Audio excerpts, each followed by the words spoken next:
बिस्मिल्लाहिर्रहमानिर्रहीम, अस्सलाम वालेकुम and good morning. Welcome to सबकी सोच। मैं हूं नम्रा तारिक। मैं हुसैन लियाकत, आप सबको कहते हैं खुश आमदीद। आप जहाँ पे भी इस वक्त हमारी ये ट्रांसमिशन देख रहे हैं, आपको खुश आमदीद कहते हैं और उम्मीद करते हैं कि आज हमारे साथ आप जुड़े रहेंगे, क्योंकि हमारा ये प्रोग्राम है, इसमें हम बहुत सारी इंटरेस्टिंग डेवलपमेंट्स, इंटरेस्टिंग स्टोरीज़ आपके साथ शेयर करेंगे। बिल्कुल जी, ऐसा ही है। और मेरे ख्याल में जो इंटरेस्टिंग स्टोरीज़ या इंटरेस्टिंग टॉपिक्स हैं उनकी तरफ बढ़ते हैं। जी हाँ, उनकी तरफ बढ़ते हैं। और लेकिन वैसे जस्ट टेल मी, आपका ये वीक कैसा गुजर रहा है? मेरा वीक अच्छा ही गुजर रहा है, वैसे अच्छा बेहतरीन गुजर रहा है। लेकिन ये जो खबर खबरें कुछ ऐसी आ रही हैं जहाँ पे हम लोगों का वीक थोड़ा सा बैड हो जाता है। लेकिन खबर आपने कल शेयर भी की थी वैसे। हाँ, ऐसा ही है। अभी ये मजीद हम लोग कुछ खबरें शामिल कर लेते हैं। पार्लियामेंट से जो खबरें आई वो जरा दिल को दहला देने वाली खबरें। पहली खबर आपके पास कुछ खेलों से मुतालिक का एक खबर हमने आगा भी जिक्र किया। कल हमने यहाँ पे आपको बताया था कि हैदर अली ने कांसी का तमगा, जिसको ब्रॉन्ज मेडल कहते हैं, वो जीत लिया है। और पेरिस पैरा ओलंपिक्स में ब्रॉन्ज मेडल जीतने के बाद हैदर अली की वतन वापसी हुई। लेकिन बहुत ही अनफॉर्चुनेट ये है कि कोई भी हुकूमती शख्सियत इस्तकबाल के लिए ना आई। हैदर अली की वापसी के वक्त ना तो कोई वजीर हमें नजर आया, ना ही सियासतदान, और ना ही पाकिस्तान स्पोर्ट्स बोर्ड का डायरेक्टर जनरल या फिर कोई अहम एहलकार हमें वहाँ पे नजर आया। याद रहे, हैदर अली ने पैरा ओलंपिक्स में 2024 में कांसी का तमगा जीतकर वतन वापस आए, लेकिन उनको किसी ने भी रिसीव नहीं किया। हालांकि वो भी उसी तरह के हीरो थे जिस तरह के अरशद नदीम थे। और इस्लामाबाद एयरपोर्ट की अगर बात की जाए तो चंद ही वहाँ पे एहलकार मौजूद थे जो कि नेशनल पैरा ओलंपिक्स कमेटी के थे, जिन्होंने उनको रिसीव किया। और ये बड़ा अनफॉर्चुनेट है। एक तरफ आपने अरशद नदीम को करोड़पति कर दिया, मतलब कि 50-60 करोड़ तो उनकी नेटवर्थ हो चुकी है। और दूसरी तरफ एक ऐसा शख्स जो कि डिसेबल है, अपनी डिसेबिलिटी को लेके वो पैरा ओलंपिक्स में गया, वहां से मेडल जीत के लाया। और उसके लिए अनफॉर्चुनेट है कि यही है जिस इंसान की इस मुल्क में सोशल मीडिया पे या कहीं मीडिया पे उसका 2-4 बार तस्करा हो जाए, उसकी हाइप बन जाए। हमने ये नहीं कहा कि अरशद नदीम ने कुछ बड़ा कारनामा नहीं किया, लेकिन ये सब बराबर होने चाहिए। ये सब हमारे मुल्क को रिप्रेजेंट करो। खासतौर पे वो शख्स जो कोई डिसेबल है, उसको कोई डिसेबिलिटी है, और उसके बाद वो इस मुल्क का नाम रोशन करे, तो सबको बराबरी के साथ लेके चले ना। आप एक शख्स को आप देखिए, सिर्फ जो अरशद नदीम को गाड़ियाँ मिली या उनको जो जिस तरीके से तोहफे तहाइफ दिए गए, अच्छी बात है, मिलने चाहिए। उन्होंने हमारे मुल्क का नाम रोशन किया, लेकिन इन लोगों ने भी हमारे मुल्क का नाम रोशन किया। और जहां तक आप सियासतदानों की बात कर रहे थे, मसरूफ है ना वो सारे अपने अपने कामों में। उन्होंने पार्लियामेंट से बंदों को उठवाना होता है, या फिर किसी ने उठना होता है, एहतजाज करना होता है, या तो किसी ने, तो ये सब चल रहा है। तो वो उनको कहाँ परवाह है कि इस मुल्क में क्या चल रहा है बाकी। खैर, एक और खबर भी है मेरे पास भी, चले कुछ हद तक बेहतर, कि शालीमार एक्सप्रेस को जो हादसे से बचाने वाले गेट कीपर हैं, उनके लिए रेलवे की तरफ से 50,000 रुपये इनाम का ऐलान किया गया। गुज़िश्ता जुमे को आपको याद हो शायद कि नवाब शाह के तालपुर फाटक पर रेत से भरा हुआ ये ट्रक था जो कि ट्रैक पर उल्टा, और ट्रैक पर फिर कराची से लाहौर जाने वाली जो शालीमार एक्सप्रेस है उसको रोकने के लिए मदद अली जो हैं, इन्होंने ये जान की परवाह किए बगैर सुर्ख झंडी लेकर ट्रेन की तरफ दौड़ लगा दी थी। और जो मदद अली हैं वो 5 मिनट तक ट्रैक पर दौड़ते रहे थे उस वक्त, और ताकि जो ड्राइवर है ट्रेन की रफ्तार को कम कर दे और वो समझ जाए। फिर लोग उसे रोकते रहे उनको, मतलब ये जो मदद अली शख्स है जिनकी बता रही हूँ, तो इनको रोकते रहे लोग, लेकिन वो फिर भी दौड़ते रहे और ट्रेन रोकने में फाइनली वो कामयाब हुए थे। तो इसके लिए उनको रेलवेज की जानिब से जो है वो 50,000 रुपये का इनाम दिया जाएगा। क्या बात है, आपने बहुत ही अच्छी स्टोरी सुनाई। मेरा ख्याल है कि आज मेरी सुबह अच्छी हो चुकी है कि इस तरह की स्टोरी सुन रहे हैं हम, जहाँ पे एक शख्स ने अपनी जान की परवाह किए बगैर रेल को हादसे से बचाया। और मैं ये तो कहूँगा कि 50,000 दे के रेलवे ने कोई ज़्यादा बड़ा काम नहीं किया, क्योंकि उसने करोड़ों रुपए का नुकसान और जिन जानों की कोई कीमत नहीं होती, उसने वो बचाया। और मैं समझता हूँ कि ऐसे शख्स को आपको ज़्यादा अप्रिशिएट करना चाहिए था। ऐसा ही आगे बढ़ते जी, एक और स्टोरी है। जिस तरह निम्रा ने अच्छी स्टोरी बताई, मैं भी आपको अच्छी स्टोरी बताता हूँ कि वैसे तो एक तरफ निम्रा आपको पता भी है, बहुत सारे नौजवान ऐसे हैं जो कि पहली शादी के मुंतजर हैं। उनको पहली शादी आपकी हो सकती है, किसी की भी हो सकती है। करोड़ों लोग ऐसे जिनको पहली शादी अभी तक नसीब नहीं हुई। लेकिन दूसरी तरफ एक बड़ा हैरान कुन सर्वे आया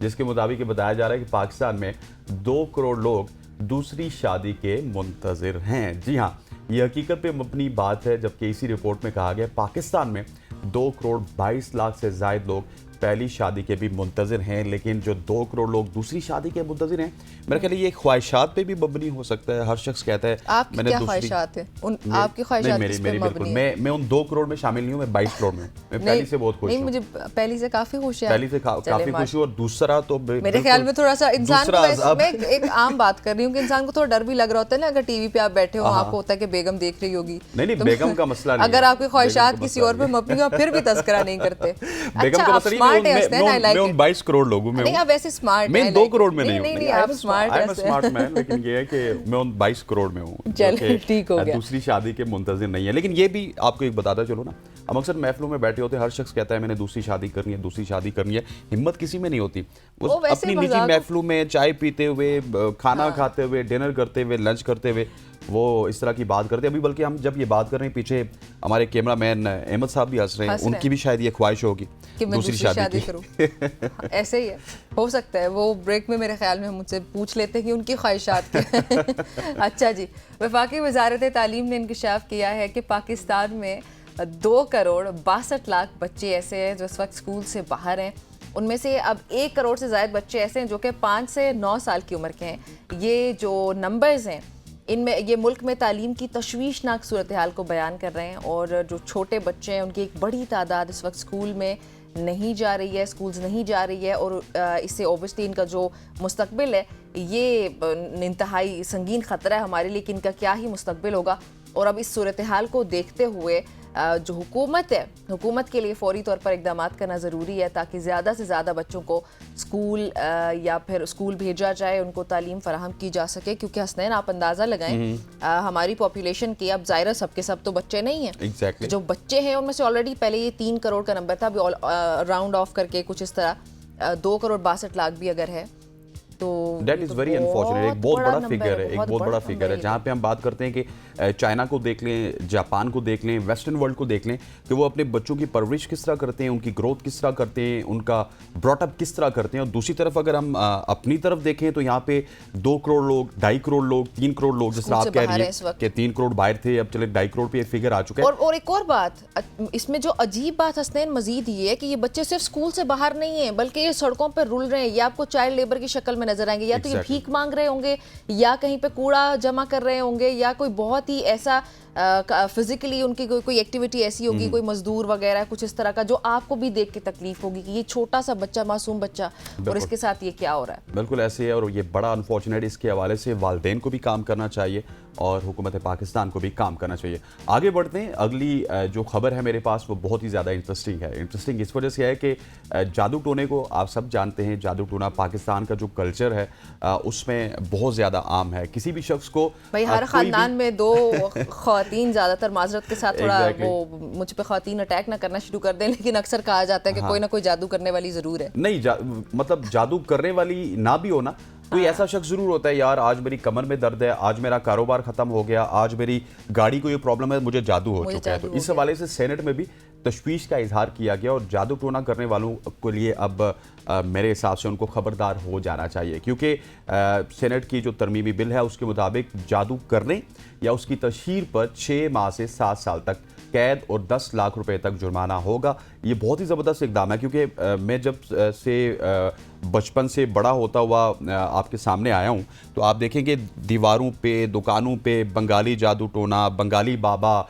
इस तरह की चीज़ें हमें आपके कदमों में सबसे महबूब आपके कदमों में, इस तरह की बहुत सारी चीज़ें हमारे इस माशरे में सरायत कर चुकी हैं, बहुत नॉर्मलाइज कर दिया हमने इनको। अब देखिए मैंने कितना कैजुअली बोला कि महबूब आपके कदमों में। आई नो कि जितने भी लोग इस वक्त हमें देख रहे हैं वो उन्होंने इससे मुतालिक मीम्स भी ज़रूर देखी होंगी। तो कहने का मतलब यहाँ पे ये हुआ कि इतना आम कर दिया हमने इन चीज़ों को। अब महबूब को आप इतने कदमों में इतने आराम से नहीं ला सकते हैं। ये जादू टोने करके अगर आप लेकर आते हैं, कुछ भी करते हैं, तो वो गलत है। सो ये एक अच्छा तरमीमी बिल जो इसमें मेरा भी एक पॉइंट है, इसमें मेरा भी एक पॉइंट है कि हम ना कोई भी हम परेशानी होती है, कोई मुश्किल आती है, हम कहते हैं जादू हो गया। मेरे हिसाब से ना दुनिया में कोई भी शख्स इतना फ्री नहीं है कि वो आप पे जादू करेगा। नहीं, बरहक चीज़ देखिए बरहक चीज है, लेकिन हम हर चीज को एसोसिएट करते हैं ना कि जादू हो गया, जादू हो गया। दुनिया में कोई शख्स इतना फ्री नहीं है कि वो आप पे जादू करके वो क्या करेगा, उसने अपना कमाना है, खाना है। तो हम इस चीज़ से निकल जाएं कि जादू हो गया, फला हो गया, नज़र हो सकती है किसी भी शख्स नजर को, आप भी है, प्यारे लग जादू सकते भी हैं, है। हसद अगर कर सकते शरई हैं। एतबार से देखें वो एक लंबी डिबेट है, वो एक मुख्तलिफ डिबेट है, लेकिन यहाँ पे जो हमारी हुकूमत ने ये जो बिल पास किया ना, सेनेट में ये तरमीमी बिल पेश हुआ जिसके मुताबिक इसकी रोकथाम के लिए ये हुआ, लोगों को अवेयरनेस होगी कि भाई ना ही हमने करना है और ना ही किसी को ब्लेम करना है। एग्जैक्टली। तो वो हर इंसान, जब आपने जो बात की बिल्कुल ठीक है कि हम ब्लेम करना शुरू कर देते हैं, जब हम ब्लेम करना छोड़ देंगे और साथ ही करना भी छोड़ देंगे तो मुआशरा हमारा बहुत हद तक बेहतर हो सकता है। Exactly. ये एक बहुत संगीन मसला है हमारे मुआशरे का कि हम बड़ी ही आराम से जादू टोने की तरफ चले जाते हैं, खुदा न खास्ता, और ये बहुत गलत रास्ता है ये। खैर आगे बढ़ते हैं जी। ऑस्ट्रेलिया के वज़ीर आज़म जो हैं एंथनी एल्बनीज़, उन्होंने ये ऐलान किया कि बच्चों के सोशल मीडिया इस्तेमाल पर पाबंदी आयद की जाएगी और कम अज़ कम उम्र की हद 16 साल तक उन्होंने मुकर्रर की है। जो ऑस्ट्रेलियन प्राइम मिनिस्टर है उन्होंने सोशल मीडिया के असरात को एक आफत करार दिया, एंड आई कुडंट अग्री मोर। बच्चों के लिए फेसबुक, इंस्टाग्राम, टिकटॉक, सब सोशल प्लेटफॉर्म्स को उन्होंने जो है वो बंद करने का कहा। उसकी उम्र उन्होंने 14 से लेकर 16 ईयर्स तक मुकर्रर कर दी है, और मुकर्रर नहीं की बल्कि ये एक्सपेक्टेड है अभी।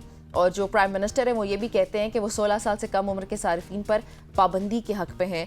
तज्जियाकारों के मुताबिक ऑनलाइन उम्र की हद को नाफिज करना तकनीकी तौर पर भी मुमकिन नहीं होगा, और ये इतना अच्छा स्टेप है। मतलब ये आज की मेरी फेवरेट खबर है।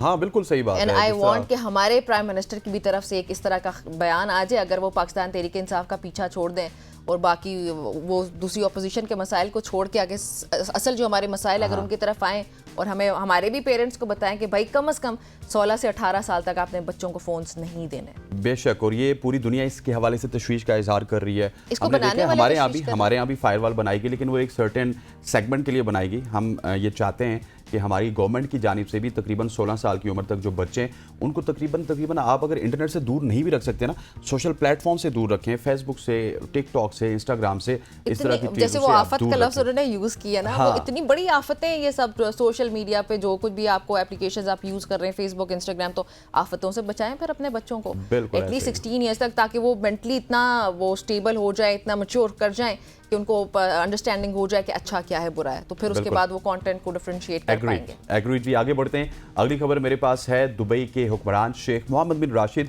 अल मखतूम की साहिबजादी हैं महारा बिनते मोहम्मद ने शोर को, आपको याद होगा, इन्होंने इंस्टाग्राम के जरिए तलाक दी थी, उसके हवाले से भी हमने आपको बताया था। लेकिन अब उन्होंने एक और काम कर दिया। उन्होंने ये किया कि तलाक देने के कुछ ही महीने बाद तलाक नामी परफ्यूम भी मुतारिफ करवा दिया, और परफ्यूम इनके ब्रांड महर स्कीम 1 के तहत लॉन्च किया गया है, और ये सितंबर के महीने में लॉन्च हुआ। और इसमें उन्होंने जब ये तलाक नामी परफ्यूम लॉन्च किया तो इसके ऊपर बहुत सारे लोगों ने हैरानगी का इजहार भी किया। एक तो उन्होंने जो हैरानगी सबको हुई थी वो महरा की जो तलाक थी इंस्टाग्राम पे, उसके हवाले से हैरानगी का इजहार किया था। अब उसके ऊपर अब उन्होंने एक और परफ्यूम लॉन्च कर दिया है, और हमने एक और स्टोरी भी शेयर की थी, आपको याद होगा, कि जहाँ पे तलाक को सेलिब्रेट किया जाता है। हालांकि अल्लाह के नज़दीक या हमारे दीन की बात की जाए तो इसमें तलाक एक ऐसा अमल है जिसको नबी अलैहिस्सलाम ने, अल्लाह भी उसको नापसंद करते हैं। हलाल अमल ज़रूर है लेकिन नापसंद है। और इसके अलावा आपको बताते चलें कि साल कबल ही शाही खानदान के जी आप कंप्लीट करें फिर मैं बात करती हूं। जी हाँ, साल कबल ही शाही खानदान के हवाले से बात करूं तो शेख मनाब बिन मोहम्मद से इन्होंने शादी की थी, और 1 साल बाद इन्होंने तलाक भी अनाउंस की अपनी इंस्टाग्राम पे, और अब उनका परफ्यूम भी अनाउंस कर दिया, और एक बच्चा भी है। Yes exactly. और ये देखें उन्होंने किस तरह से तलाक को ग्लोरीफाई किया। पहले जिस तरीके से सोशल मीडिया पे आप बता रहे हैं कि तलाक दी गई, और उसके बाद इस तरह से लॉन्च करना कि she takes so much pride in it, जो कि नहीं होना चाहिए। और ग्लोरीफाई ये डिवोर्स को जिस तरह से कर रहे हैं हमारे माशरे में लोग, हम ये कभी भी नहीं कहते कि अगर आपका रिलेशनशिप किसी के साथ अच्छा नहीं है, कोई आप पे जुल्म ज़्यादती हो रही है, कुछ गलत हो रहा है, तो उसको टॉलरेट करें, कभी भी ना करें। इसीलिए इसको हलाल अमल कहते हैं। जब इसकी ज़रूरत पड़े तो ज़रूर करना चाहिए, लेकिन इसको ग्लोरीफाई करना और इतना नॉर्मलाइज कर देना कि हर इंसान फौरी तौर पर बिला वजह छोटी सी चीज़ पर भी उठ के तलाक ले ले और कहे कि मैंने बिल्कुल ठीक किया क्योंकि मैं ये चीज़ टॉलरेट नहीं कर सकती। Life is not a bed of roses.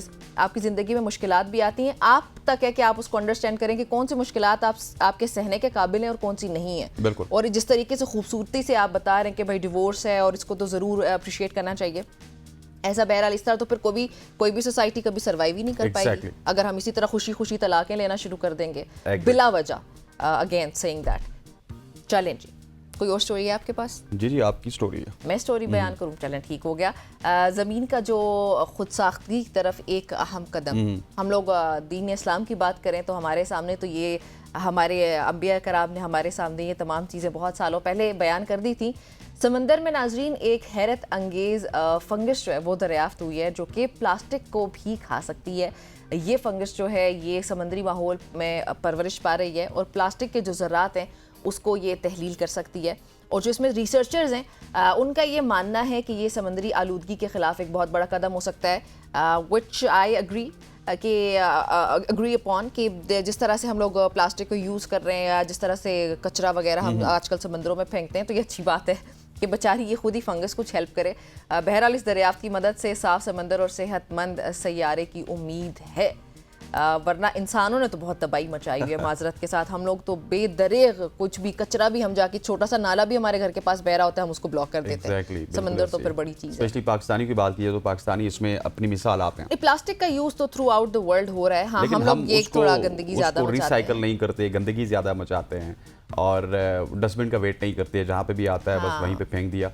और ये थी आज की हमारी सोशल स्टोरीज जो कि हमने आपके साथ डिस्कस की। कुछ खट्टी मीठी स्टोरीज थी, किसी तरफ हमने खुशहाल किया, किसी तरफ हमारी गमी का इजहार था। स्टोरीज ही ऐसी थी।